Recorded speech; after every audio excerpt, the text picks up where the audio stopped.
ಕೆನಡಾದಲ್ಲಿ ಗುಂಡೇಟಿಗೆ ಕನ್ನಡಿಗ ಬಲಿಯಾಗಿರುವಂತಹ ದುರ್ಘಟನೆ ನಡೆದು ಹೋಗಿದೆ. ಕೆನಡಾದ ವುಡ್ಬೈನ್ ಪ್ಲಾಜಾದಲ್ಲಿ ಹತ್ಯೆ ಮಾಡಿರುವುದು ಸಾವನ್ನಪ್ಪಿರುವಂಥದ್ದು ಕನ್ನಡ ಮೂಲದ ವ್ಯಕ್ತಿ 37 ವರ್ಷದ ಚಂದನ್ ಕುಮಾರ್ ಮೃತಪಟ್ಟಂತ ಕನ್ನಡಿಗ. ಕೆನಡಾದ ವುಡ್ಬೈನ್ ಪ್ಲಾಜಾದಲ್ಲಿ ಸಾವನ್ನಪ್ಪಿದ್ದಾರೆ ಕನ್ನಡಿಗ 37 ವರ್ಷದ ಚಂದನ್ ಕುಮಾರ್ ಮೃತಪಟ್ಟಂತ ಕನ್ನಡಿಗ. ಕೆನಡಾದ ಟೊರೆಂಟೋದಲ್ಲಿ ಫೈರಿಂಗ್ ಆಗಿದೆ ಇವ್ರ ಮೇಲೆ. ಬೆಂಗಳೂರಿನ ನೆಲಮಂಗಲ ಮೂಲದ ಚಂದನ್ ಕುಮಾರ್ ಕೆನಡಾದ ಬ್ರಾಂಪ್ಟನ್ನಲ್ಲಿ ವಾಸವಾಗಿದ್ದರು. ಚಂದನ್ ಹಲವು ವರ್ಷಗಳಿಂದ ಅಲ್ಲಿದ್ದಾರೆ. ಕೆನಡಾದ ಬ್ರಾಂಪ್ಟನ್ನಲ್ಲಿ ವಾಸವಾಗಿದ್ರು ಚಂದನ್. ಇದ್ದಕ್ಕಿದ್ದಂಗೆ ಅವ್ರ ಮೇಲೆ ಫೈರಿಂಗ್ ಆಗಿದೆ. ವುಡ್ಬೈನ್ ಪ್ಲಾಜಾದಲ್ಲಿ ಪಾರ್ಕಿಂಗ್ ಲಾಟ್ನಲ್ಲಿ ನಡೆದಂತಹ ಘಟನೆ. ಗುಂಡಿನ ದಾಳಿ ನಡೆಸಿ ದುಷ್ಕರ್ಮಿಗಳು ಪರಾರಿಯಾಗಿದ್ದಾರೆ. ಟಾರ್ಗೆಟ್ ಮಾಡಿ ಕೊಲೆ ಮಾಡಿರುವಂತಹ ಶಂಕೆ ಸದ್ಯಕ್ಕೆ ಅಂತಹ ಅನುಮಾನಗಳು ಮೂಡ್ತಾ ಇದೆ. ಪಾರ್ಕಿಂಗ್ ಲಾಟ್ನಲ್ಲಿ ಹತ್ಯೆ ಮಾಡಿರುವಂಥದ್ದು ಕನ್ನಡಿಗ ಮೂಲದ ವ್ಯಕ್ತಿಯನ್ನ. ನೆಲಮಂಗಲದವರು ಕೆನಡಾದಲ್ಲಿ ವಾಸವಾಗಿದ್ರು, ಹಲವು ವರ್ಷಗಳಿಂದಾನೇ ಅಲ್ಲಿ ಹೋಗಿದ್ರು. ಅವರ ಕುಟುಂಬದಲ್ಲಿ ನೀರುವ ಮೌನ ಆವರಿಸದೆ ಇದ್ದೊಬ್ಬ ಮಗನನ್ನ ಕಳೆದುಕೊಂಡು ಕುಟುಂಬಸ್ಥರು ಆಕ್ರಂದನ ವ್ಯಕ್ತಪಡಿಸ್ತಾ ಇದ್ದಾರೆ. ಹೇಳತೀರದ್ದಾಗಿದೆ ಅವರ ನೋವು. ಚಂದನ್ ಕುಮಾರ್ ಮೃತ ಕನ್ನಡಿಗನ ಫೋಟೋ ಮಧ್ಯಭಾಗದಲ್ಲಿ ನಾವು ನೋಡ್ತಾ ಇರೋದು. ಓಕೆ, ಮೃತಪಟ್ಟಂತಹ ಚಂದನ್ ಕುಮಾರ್ ಅವರ ತಾಯಿ ಶೈಲಜಾ ಅವರು ನಮ್ಮ ಜೊತೆ ಲೈವ್ ನಲ್ಲಿ ಜಾಯ್ನ್ ಆಗ್ತಾ ಇದ್ದಾರೆ. ಅಮ್ಮ ನಮಸ್ಕಾರ. ನಮಸ್ಕಾರ ಸರ್.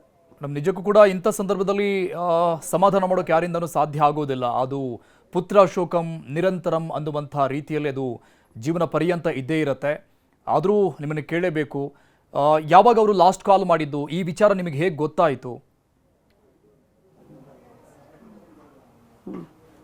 ನಾನು ಮಾತಾಡಿ 1 ವಾರ ಆಯಿತು ಸರ್. ಓಕೆ, ಅವ್ನು ನೋಡಬೇಕು ಅನ್ನಿಸ್ತು. ಅವಾಗ ಇಂಟರ್ನೆಟ್ ಓಪನ್ ಮಾಡಿ ಮಾತಾಡಪ್ಪ ಅಂತಂದೆ.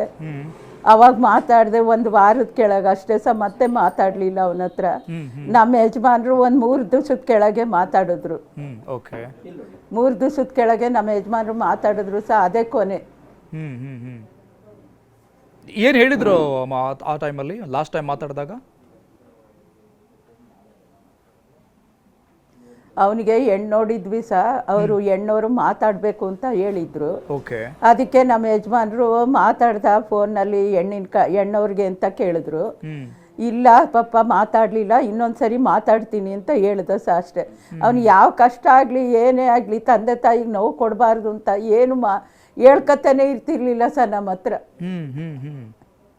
ಏನಾದರೂ ನಾನು ಮಾತಾಡಿಸಿ ಕೇಳಿದ್ರೆ ಚೆನ್ನಾಗಿದೆಯಪ್ಪ ಅಂದರೆ ನಮ್ಮ ನೀನು ಚೆನ್ನಾಗಿದೆಯಾ ಅಂತ ಕೇಳ್ತಾ ಇದ್ದ ಸರ್. ನಾನು ಆರೋಗ್ಯ ನೋಡ್ಕೊಳ್ಳಪ್ಪ, ಚೆನ್ನಾಗಿ ಟೈಮ್ ಟು ಟೈಮ್ ಊಟ ಮಾಡು ಅಂತ ಹೇಳ್ತಾ ಇದ್ದೆ ಸರ್. ಅಷ್ಟೇ ಮಾತಾಡ್ತಾ ಇದ್ದಿದ್ದು. ತಂದೆ ತಾಯಿಗೆ ಏನು ನೋವು ಕೊಡಬಾರ್ದು ಅಂತ ಏನು ಮಾತಾಡ್ತಿರ್ಲಿಲ್ಲ ಸರ್. ಓಕೆ, ಈ ಕೆನಡಾಗೆ ಹೋಗಿ ಎಷ್ಟು ವರ್ಷ ಆಯಿತು? ಚೆನ್ನಾಗಿ ನೋಡ್ಕೋಬೇಕು ಅಂತ ಮೊದಲಿಂದನೂ 6 ವರ್ಷ ಆಯಿತು ಸರ್. ಎಷ್ಟು ದಿನಕ್ಕೊಮ್ಮೆ ಬರ್ತಾ ಇದ್ರು ಊರಿಗೆ ನಿಮ್ಮ ಬಳಿಗೆ? ಈಗ ಸರಿ ಬಂದಾಗ 1-2 ವರ್ಷದ ಕೆಳಗಡೆ ಬಂದಿದ್ದ ಸರ್. ಮತ್ತೆ ಈಗ 9 ತಿಂಗಳ ಕೆಳಗೆ ಮತ್ತೆ ಬಂದಿದ್ದ. ಅವ್ರ ತಾತ ಸತ್ತೋದ್ರು. ಅವಾಗ ನೋಡೋಕ್ಕೆ ಮೊದಲು ಬೇರೆ ಕಾಗ್ನಿಸೆಂಟ್ ಕಂಪ್ನಿ ಒಳಗಿದ್ದ ಸರ್. ಅವಾಗ 2 ತಿಂಗಳಿದ್ದ. ಮತ್ತೆ L&T ಒಳಗೆ ಜಂಪ್ ಮಾಡ್ದ ಇದಕ್ಕೆ ಕಂಪ್ನಿಗೆ. ಆವಾಗ 3 ವಾರ ರಜೆ ಕೊಟ್ಟಿದ್ರು ಸರ್ ಅಷ್ಟೇ. ಅವ್ನು 3 ವಾರನೇ ಇದ್ದಿದ್ದು ಸರ್. ಅಷ್ಟರೊಳಗೆ ನಮ್ಮ ದೇವ್ರಿಗೆ ಹೋದ. ಆಮೇಲೆ ನಮ್ಮ ವಾರ್ಗಿತಿ ಮಗ ಇದು ಸ್ಪೀಚ್ ಕೊಡಬೇಕು ಅಂತ ಅಂದರು ಸರ್. ಆವಾಗ ಸ್ಪೀಚ್ ಕೊಟ್ಟ ಸರ್. ಯಾರಿಗೆ ಏನು ಬೇಕಾದರೂ ಕೆನಡಾಗೆ ಬರೋರಿಗೆ ಏನು ಬೇಕಾದರೂ ನನ್ನ ಕೈಲಾದಷ್ಟು ನಾನು ಹೆಲ್ಪ್ ಮಾಡ್ತೀನಿ ಅಂತ ಮಾತಾಡ್ದೆ ಸರ್. ಅಲ್ಲಿ ಯಾರ ಜೊತೆಗಿದ್ರು ಅಮ್ಮ ಅವರು? ಯಾರಿಗೂ ಹಂಗೆ ಹೇಳ್ತಿದ್ದ ಸರ್. ಇಂಜಿನಿಯರ್ ಹ್ಞೂ ಸರ್, ಒಬ್ಬರೇ ಇದ್ರು. ಮನೆ ಮಾಡ್ಕೊಂಡು ಅವನೊಬ್ಬನೇ ಇದ್ದ ಸರ್. ಏನು ಕೆಲಸ ಮಾಡ್ತಿದ್ರು ಈಗ ಪ್ರೆಸೆಂಟ್ ಅವರು? ಇಂಜಿನಿಯರು ಸಹ CEO ಆಗಿ ಎಲ್ಲ ಆಗಿದ್ದ.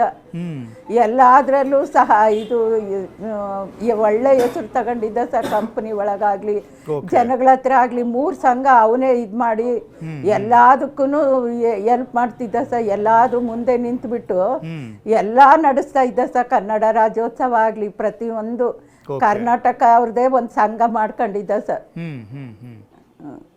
ಅಲ್ಲ ನೀವು ಆಗ್ಲೇ ಹೇಳಿದ್ರಿ ಅಮ್ಮ, ಅಂದ್ರೆ ಪ್ರತಿಯೊಂದರಲ್ಲೂ ತುಂಬಾ ಬುದ್ಧಿವಂತ, ತುಂಬಾ ಜನ.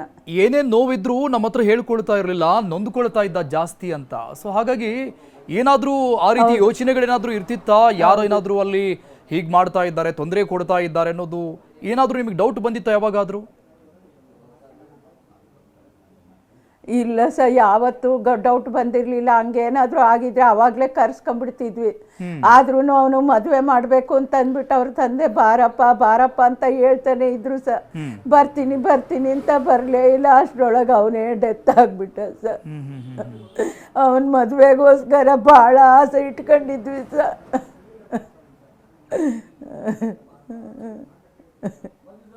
ಈ ಕೊನೆದಾಗ ಬಂದಾಗ ಅವರು ಹೆಣ್ಣೊಡಕ್ ಹೋಗಿದ್ರಮ್ಮ ಇಲ್ಲಿ ಬಂದಾಗ? ಏನೇನೋ ಆಸೆಗಳು.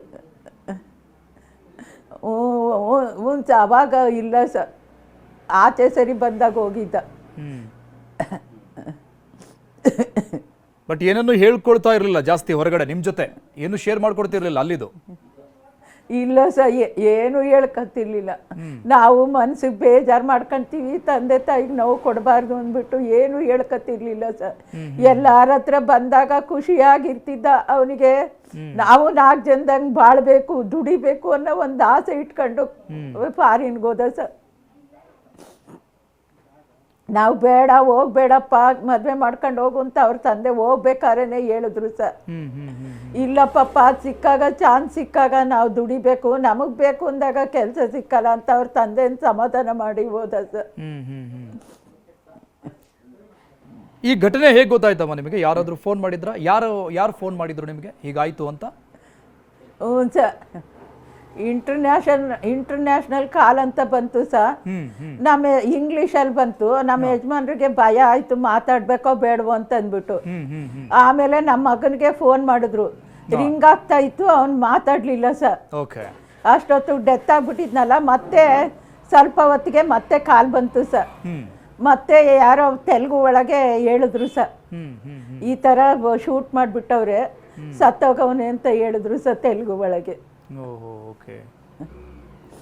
ಈಗ ಚಂದನ್ ಅವರು ನಿಮ್ಮ ಹತ್ರ ಹುಟ್ಟದಾಗಿಂತನೂ ಅಷ್ಟೇ.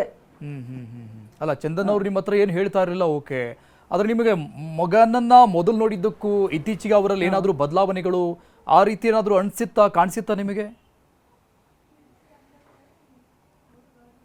ಇಲ್ಲ ಸರ್, ಅದೇ ಚೆನ್ನಾಗಿ ಬೆಳೀತಿದ್ನಲ್ಲ ಅಂತ ನಮಗೆ ಖುಷಿ ಆಗೋದು ಸಹ ಅವನು ನೋಡಿ. ಎಲ್ಲಾರ ಹತ್ರ ಒಳ್ಳೆ ಹೆಸರು ತಗೊಂಡಿದ್ದಾನೆ, ಎಲ್ಲ ಮಾಡ್ತಾನೆ ಅಂತ ತುಂಬಾ ಖುಷಿ ಇತ್ತು ಸರ್. ತುಂಬಾ ಆಕ್ಟಿವ್ ಆಗಿದ್ರು ಎಲ್ಲದರಲ್ಲಿ. ಈಗ ಊರಿಗೆ ಬಂದಾಗ್ಲೂ ಕೂಡ ಎಲ್ಲ ಕಸಿನ್ ಜೊತೆಗೆ, ಅಣ್ಣ ತಮ್ಮಂದ್ರ ಜೊತೆಗೆ ತುಂಬಾ ಆಕ್ಟಿವ್. ಹೌದು ಸರ್, ಹೌದು ಸರ್, ಎಲ್ಲಾರ ಹತ್ರ ಚೆನ್ನಾಗಿರ್ತಿದ್ದ. ನಮ್ಮ ತಾಯಿ ಮನೆಗೂ ಅವ್ರ ಮಾವುಗಳ ಹತ್ರ ಎಲ್ಲ ಹೋಗಿ ಮಾತಾಡೋದಾಗ್ಲಿ, ಅವ್ರ ಮನೆಗೆ ಇರೋದು ಎಲ್ಲ ಮಾಡ್ತಾ ಇದ್ದ ಸರ್. ಇಲ್ಲೂ ನಮ್ಮೂರಲ್ಲೂ ಅವ್ರ ದೊಡ್ಡಪ್ಪನ ಮನೆಗೆ, ಚಿಕ್ಕಪ್ಪನ ಮನೆಗೆ, ಇಲ್ಲಿರೋ ಫ್ರೆಂಡ್ಸ್ ಹತ್ರ ಎಲ್ಲಾರ ಹತ್ರ ಹೋಗಿ ಮಾತಾಡ್ತಾ ಇದ್ದ ಸರ್. ಈಗ ಅಲ್ಲಿ ಏನಾದರೂ ಸಮಸ್ಯೆ ಇದ್ರೆ ಅಟ್ಲೀಸ್ಟ್ ಈಗ ಅವರ ಕಸಿನ್ಸು, ಅಣ್ಣ ತಮ್ಮ ಅಥವಾ ಅವರ ಇಲ್ಲಿನ ಫ್ರೆಂಡ್ಸ್ಗಳು, ಸ್ನೇಹಿತರ ಬಳಿ ಏನಾದರೂ ಹೇಳ್ಕೊಂಡಿದ್ರು ಅನ್ನೋ ಬಗ್ಗೆ ಏನಾದರೂ ನಿಮಗೆ ಅನುಮಾನ ಇದೆಯಾ? ನಿಮ್ಮ ಹತ್ರ ಹೇಳಿರ್ಲಿಕ್ಕಿಲ್ಲ, ಯಾಕಂದ್ರೆ ತಂದೆ ತಾಯಿಗೆ ಟೆನ್ಷನ್ ಕೊಡಬಾರ್ದು ಅಂತ. ಅಟ್ಲೀಸ್ಟ್ ಅನುಮಾನನೂ ಇಲ್ಲ, ಗೊತ್ತೇ ಇಲ್ಲ ಸರ್ ನಮಗೆ. ನಮ್ಗೇನು ಗೊತ್ತೇ ಇಲ್ಲ ಸರ್. ಹಂಗೇನಾದ್ರೂ ಇದ್ದಿದ್ರೆ ಅವಾಗ್ಲೇ ಕರ್ಸ್ಕೊಂಡ್ಬಿಡ್ತಿದ್ವಿ. ಏನು ಡೌಟು ಇಲ್ಲ, ಗೊತ್ತೂ ಇಲ್ಲ. ನಮ್ಮ ಹತ್ರ ಮಾಮೂಲಿಯಾಗಿ ಚೆನ್ನಾಗಿ ಮಾತಾಡ್ಕೊಂಡಿರ್ತಿದ್ದ. ಓಕೆ. ಈಗೇನು ಶೂಟ್ ಮಾಡಿದ್ದು ಯಾರು ಏನು ಎತ್ತ ಅಂತ ಆ ಬಗ್ಗೆ ಏನಾದರೂ ನಿಮಗೆ ಮಾಹಿತಿ ಏನಾದರೂ ಬಂದಿದೆ ಅಮ್ಮ? ಏನಾದರೂ ಫೋನ್ ಬಂದಿತ್ತಾ ಮತ್ತೆ ಇಂಟರ್ನ್ಯಾಷನಲ್ ಕಾಲ್ ಅಂತ ಏನಾದರೂ ಮಾತಾಡಿದ್ರು? ಇಲ್ಲ ಸರ್, ಇನ್ನು ಅವರೇ ಹೇಳಿದ್ರು, ನಮ್ಮ ಮಗನ ಫ್ರೆಂಡ್ಸ್ ಎಲ್ಲ ಇಲ್ಲ, ಏನು ಗೊತ್ತಾಗಿಲ್ಲ, ಗೊತ್ತಾದ್ಮೇಲೆ ಹೇಳ್ತೀವಿ ಅಂತ ಅಂದರು ಸರ್. ಸುಮ್ಮನೆ ಡೆತ್ ಆಗಿರೋದು ಗೊತ್ತಷ್ಟೆ, ಏನು ಮಾಹಿತಿ ಇನ್ನು ಗೊತ್ತಿಲ್ಲ ಸರ್. ಓಕೆ ಓಕೆ ಅಮ್ಮ, okay, thank you news eighteen ಜೊತೆ ಮಾತನಾಡಿದ್ದಕ್ಕೆ. ಇನ್ನು ಆಲ್ ಓಕೆ ಖ್ಯಾತಿಯ ರ್ಯಾಪರ್ ಸಂಪರ್ಕದಲ್ಲಿದ್ದಾರೆ. ಸರ್ ನಮಸ್ಕಾರ. ನಮಸ್ಕಾರ ಸರ್. ನಮಸ್ತೆ ಸರ್. ನಮಸ್ಕಾರ. ಇಂಥದ್ದೊಂದು ದುರ್ಘಟನೆ ಆಗಬಾರ್ದಾಗಿತ್ತು, ಬಟ್ ಅದನ್ನು ನೋಡುವಂಥ ಪರಿಸ್ಥಿತಿ, ಕೇಳುವಂಥ ಪರಿಸ್ಥಿತಿ ನಮ್ದು ಆಗಿಬಿಟ್ಟಿದೆ. ನೀವು ಪ್ರತಿ ಬಾರಿ ಅಲ್ಲಿ ಹೋಗ್ತಾ ಇದ್ರಂತೆ, ಅಲ್ಲಿನ ಸಂಘಟನೆಯವರು ಆರ್ಗನೈಸ್ ಮಾಡಿದಾಗ. ಸೊ ಇವರು ತಮಗೆ ಚಿರಪರಿಚಿತನ, ಹೇಗೆ ವ್ಯಕ್ತಿ? ಸರ್ ಪ್ರತಿ ಬಾರಿ ಅಂದ್ರೆ ನನ್ನ ಫಸ್ಟ್ ಕೆನಡಾ ಕಾನ್ಸರ್ಟ್ ಟೊರಾಂಟೋದಲ್ಲಿ ಮಾಡಿದಾಗ ನಾನು ಚಂದು ಅವ್ರನ್ನ ಮೀಟ್ ಮಾಡಿದ್ದೆ ಫಸ್ಟ್. ಓಕೆ. ಭಾರಿ ಒಳ್ಳೆ ಮನುಷ್ಯ sir. I want to tell, ಒಳ್ಳೆ ಸ್ನೇಹ ಜೀವಿ, ಬಹಳ ಕನ್ನಡಿಗರು, ಕನ್ನಡ ಅಸೋಸಿಯೇಷನ್ಗಳು ಅಂತಂದ್ರೆ ತುಂಬಾ ಕೆಲಸ ಮಾಡೋರು, ತುಂಬಾ ಪ್ರೀತಿಯಿಂದ ಮಾತಾಡ್ಸೋರು. ನಾನಂತಲ್ಲ, ಸಾಕಷ್ಟು ಜನ ಆರ್ಟಿಸ್ಟ್ಗಳು ಹೋಗಿದ್ದಾರೆ, ಸಾಕಷ್ಟು ಜನ ಆರ್ಟಿಸ್ಟ್ಗಳನ್ನು ಅವರು ಭೇಟಿ ಮಾಡಿದ್ದಾರೆ, ಅವರ ವಿಡಿಯೋಸ್ ತೆಕ್ಕೊಂಡಿದ್ದಾರೆ, ಸೋಷಿಯಲ್ ಮೀಡಿಯಾಗಳಲ್ಲಿ ಪಾಸಿಟಿವ್ ರಿಯಾಕ್ಷನ್ ಬರುವಂತೆ ಅದನ್ನ ಸರ್ಕ್ಯುಲೇಟ್ ಮಾಡಿದ್ದಾರೆ. ಕನ್ನಡದವರು ಕನ್ನಡಿಗರಿಗೆ ಸಪೋರ್ಟ್ ಮಾಡ್ಬೇಕಂತ ತುಂಬಾ ಓಡಾಡಿದ್ದಾರೆ ಅವರು. ಆಮೇಲೆ ಒಂದು ದಿನಾನು ನನಗ್ ಗೊತ್ತಿರಂಗೆ ಒಂದು ನೆಗೆಟಿವ್ ಮಾತಾಗ್ಲಿ ಒಂದು ಇದಾಗ್ಲಿ ಮಾತಾಡದಂತ ಮನುಷ್ಯ ಅಲ್ಲ. ತುಂಬಾ ಒಳ್ಳೆ ಡಿಗ್ನಿಫೈಡ್ ಹ್ಯೂಮನ್ ಬೀಯಿಂಗ್. ನಾನೊಂದು ವಾರ ಟೊರಾಂಟೋದಲ್ಲಿದ್ದೆ. We had a concert. ನಮ್ದು ಫಸ್ಟ್ ಕನ್ನಡದ ಕ್ರೂಸ್ ಪಾರ್ಟಿ ಮಾಡಿದ್ವಿ ನಾವು ಟೊರಾಂಟೋದಲ್ಲಿ, which was a super hit. ಆ ಒಂದು ಕಿರಣ್ ಬರ್ತೂರ್ ಅಂತ ನಮ್ಮ ಬ್ರದರ್, ಅವರು ಎಲ್ಲ ಅವ್ರು ಆರ್ಗನೈಸ್ ಮಾಡಿದ್ದು ಅಂಡ್ ಇವರೆಲ್ಲ ನಾನು ಅಲ್ಲೇ ಭೇಟಿ ಮಾಡಿದ್ ಫಸ್ಟ್. ಸೊ ನನಗೇನು ನಂಬಕ್ ಆಗ್ತಾ ಇಲ್ಲ. ಬೆಳಗ್ಗೆ ಒಂದು 7 o'clock ನನಗೆ ನ್ಯೂಸ್ ಗೊತ್ತಾಯ್ತು ಈ ತರ ಆಗಿದೆ ಅಂತ.